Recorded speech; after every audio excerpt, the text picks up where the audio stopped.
உங்கள் favourite TV ஷோக்களை இனி miss பண்ண தேவையில்லை. ZEE5 இல் முற்றிலும் இலவசமாக காணுங்கள். இங்கேயும் எப்பொழுதும்.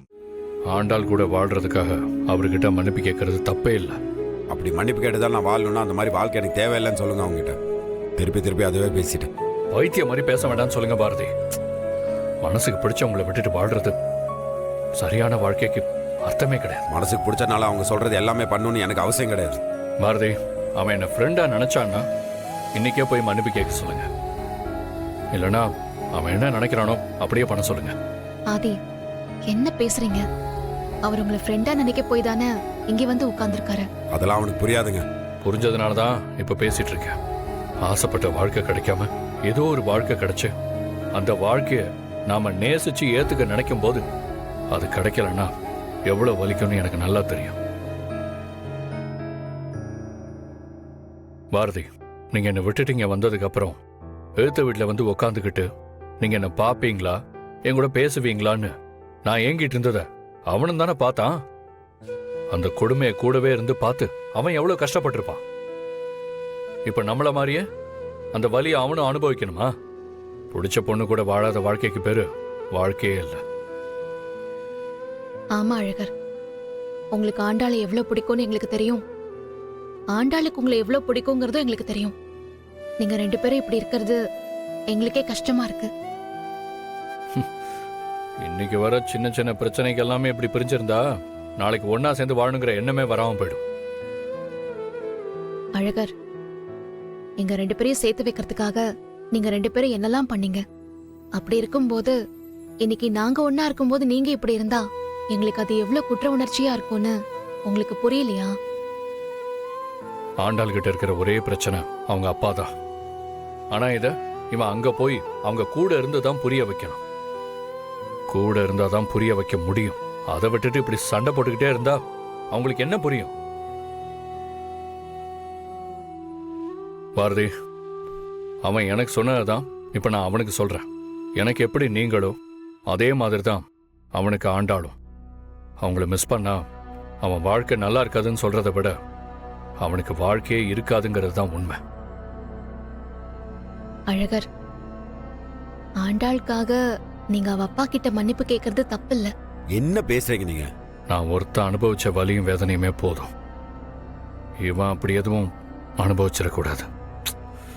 தயவு செஞ்சு அவனை மன்னிப்பு கேட்டு ஆண்டாள் கூட வாழ சொல்லுங்க. பாரதி, ஒரு ஊர்ல ஒரு இழிச்சவாயா இருந்தானா? ஊர்ல எவன் என்ன பண்ணாலும் வரவன் போறவன் எல்லாம் அவனை தான் பிடிச்சி அடிப்பாங்களாம். இவனும் ஒரு தடவை வாங்கினா, 2 தடவை வாங்கினான்.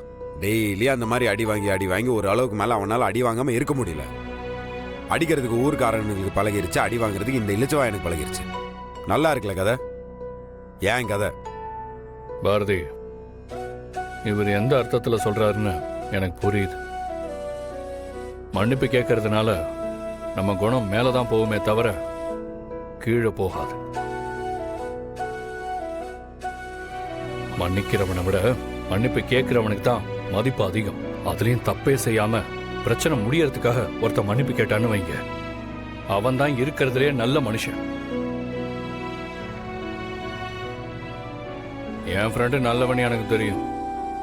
இன்னைக்கு எல்லா தப்பையும் ஆண்டாளப்பா பண்ணிட்டு இவன் போய் இப்ப மன்னிப்பு கேட்கறதால அந்த ஆள் ஜெயிச்சிட்டதா அர்த்தம் இல்ல. என்னங்க, எதுவுமே சொல்லாம அவர் எழுந்து போயிட்டாரா?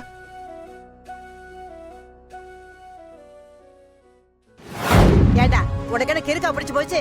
தப்பு செஞ்சது அவன், மன்னிப்பு மட்டும் நீ போய் கேட்கணுமா? என்ன பண்ண சொல்ற வேற? இப்படியே வீம் பிடிச்சிட்டு இருந்தா எதுவுமே மாறுற மாதிரி தெரியல. அப்படி மாறலன்னு தெரிஞ்சதுக்கு அப்புறம் ஏன் மாறலன்னு கேட்கறத விட்டுட்டு நம்மள அதுக்கேத்த மாதிரி மாத்திக்கிட்டா ஏன் மாறலன்னு கேட்டு கஷ்டப்படாம நல்ல வேளை நம்ம ஏன் மாறலன்னு நினைச்சு சந்தோஷமாவது படலாம்ல. நீங்க சொல்றதும் கரெக்ட் தான். என்ன கரெக்ட்? அவரை எல்லாரும் இப்படி விட போய் தான் இப்ப அவரு இஷ்டத்துக்கு ஆடிட்டு இருக்காரு. ஆடினா ஆடிட்டு போட்டு அர்த்த 1000 தான் இருந்தாலும் அவர் உங்க புருஷன். ஆண்டாள் அவனோட அப்பா. எனக்கு என் பாட்டியை ரொம்ப பிடிக்கும், என் பாட்டியோட மவன். அவர்கிட்ட மன்னிப்பு கேட்கறதுல நான் என்ன குறைஞ்சா போறேன்? இங்க மன்னிப்பு கேட்கறதுனால யாரும் குறைஞ்சு போயிட மாட்டாங்க. ஆனா யாருகிட்ட கேட்கறதுங்கிறது தான் முக்கியம். அன்னைக்கு மனசாட்சியே இல்லாம உன்னை வீட்டை விட்டு போக சொன்னதே அவன் தாண்டா. உங்ககிட்ட அவன் தாண்டா மன்னிப்பு கேட்கணும். அப்படிலாம் ஒண்ணு அவசியம் இல்ல. ஆண்டாள் அப்பா ஒன்னும் அவ்வளவு மோசமானவர் இல்ல. அழகருக்கும் அவருக்கும் வந்த சண்டை அவர் அப்படி மாத்திருக்கு. நானும் அதனால தான் அமைதியா இருக்கேன். இல்லைன்னா அழகரை பண்ண டார்ச்சருக்கு இந்நேரம் அந்த ஆளை என்ன பண்ணிருப்பேன்னு எனக்கே தெரியாது. அப்படி நீ பண்ணி இருந்தா இந்நேரம் நான் சந்தோஷப்பட்டிருப்பேன். நீ என்னடானா அவன் கால்ல விழுந்து மன்னிப்பு கேட்க போறேன்னு சொல்ற? இல்ல பாட்டி, இங்க பாருங்க மாப்ள, இதுக்கு முன்னாடி நீங்க என்னென்னமோ சொல்லிருக்கீங்க. நானும் எந்த கேள்வியும் கேட்காம அது எல்லாத்தையுமே செஞ்சிருக்கேன். ஆனா இந்த தடவை நான் சொல்றதான் நீங்க கேட்கணும். தயவு செஞ்சு சொல்றேன், அவர் கால்ல மட்டும் விழுந்துராதீங்க. அப்படி விழுந்துதான் நாங்க எல்லாரும் இந்த வீட்ல இருக்கணும்னு நினைச்சா வாங்க இப்பவே நம்ம எல்லாரும் வீட்டை விட்டு போலாம். ஆமாண்டா பேராண்டி, நீ கால்ல விழுகிற கொடுமை என்னால பார்க்க முடியாது. இவன் கூட கிடந்து மாரடிக்கிறதுக்கு பேசாம வேற எங்கேயாவது போய் கூழ கஞ்சிய குடிச்சு நிம்மதியா இருக்கலாம். ஆள் ஆளுக்கு இப்படியே பேசிட்டு இருந்தா ஒண்ணுமே பண்ண முடியாது பாரதி. அழகர் மன்னிப்பு கேட்கறதுல உறுதியா இருந்தா அவனையும் ஆண்டாளையும் யாராலையும் பிரிக்க முடியாது.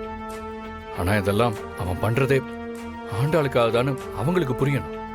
அதெல்லாம் அழகர் கண்டிப்பா புரிஞ்சுப்பாரு. இல்ல எனக்கு புரியல. ஏன் புருஷன் என் அப்பா கிட்ட மன்னிப்பு கேக்குறேன்னு சொல்றாரு, நீங்க 2 பேரும் எதுக்கு வேண்டான்னு சொல்றீங்க? நீ லைவ்ல புருஷனே சொல்லாத, உனக்குலாம் அந்த தகுதியே கிடையாது. ஏன் நான் எதுக்கு சொல்லக்கூடாது? யார் என்ன சொன்னாலும் இவர்தான் என்னோட புருஷன். அதனாலதான் எனக்காக என் அப்பா கிட்ட மன்னிப்பு கேக்குறேன்னு சொல்றாரு. இங்க பாருங்க, தேவையில்லாம நீங்க 2 பேரும் தலையிடாதீங்க சொல்லிட்டேன். அப்ப உன் புருஷன் இன்னொருத்தன் கால்ல விழுந்தா உனக்கு ஒண்ணு இல்லையா? அவர் ஒண்ணும் யாரோ ஒருத்தர் கால்ல எல்லாம் விழல, என் அப்பா கால்ல தானே விழறாரு. உங்க அப்பா கால்ல விழுந்தா பரவாயில்லையா? பிரச்சனையை முடிக்கணும்னு நினைக்கிறாருமா, அதுல என்ன தப்பு இருக்கு? பிரச்சனை பண்ணது நீ உங்க அப்பாவும் தானே. அத்தை அத்தை போதும், பிரச்சனை இதோட விட்டுருங்க. எனக்கு என் சந்தோஷத்தை விட என்னை சுத்தி இருக்கிறவங்க சந்தோஷம் தான் முக்கியம். வேற யார் சொன்னாலும் இந்த முடிவு எடுத்திருக்க மாட்டேன். என்ன மன்னிப்பு கேட்க சொன்னது ஆதி. அவன் சொன்ன அதுல 1000 அர்த்தம் இருக்கும். இது வரைக்கும் அவன் எது சொல்லி நான் பண்ணாம இருந்ததில்ல. இதுவும் அவனுக்காக பண்ணி தொலைக்கிறேன். இது பண்றதுல எனக்கு பெரிய பிரச்சனை இல்லை. மாப்ள, அதெல்லாம் சரிதான். அதுக்குன்னு கால்ல விழுந்து மா, இன்னும் எவ்வளவு நாள் தான் நீ அதையே சொல்லிட்டு இருக்க போற? இந்த பிரச்சனை முடிஞ்சு நானும் இவரும் சந்தோஷமா இருக்க வேண்டாமா உனக்கு? நடந்த எல்லாத்துக்கும் நான் தான் காரணம். நான் ஏதாச்சும் கஷ்டப்படுத்தி அந்த என்னை மன்னிச்சிருங்க.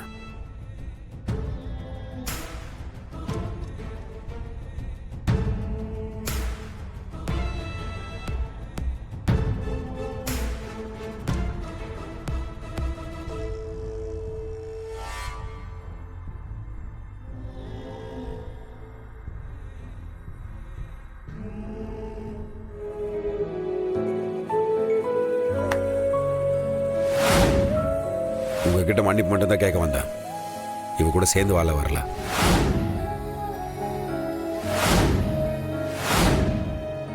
உங்க பொண்ணை நீங்களே வச்சுக்கோங்க. எனக்கு அவ வேண்டாம். ஜீ5 ஆப்பை டவுன்லோட் செய்து அனைத்து எபிசோடுகளையும் இலவசமாக பாருங்க.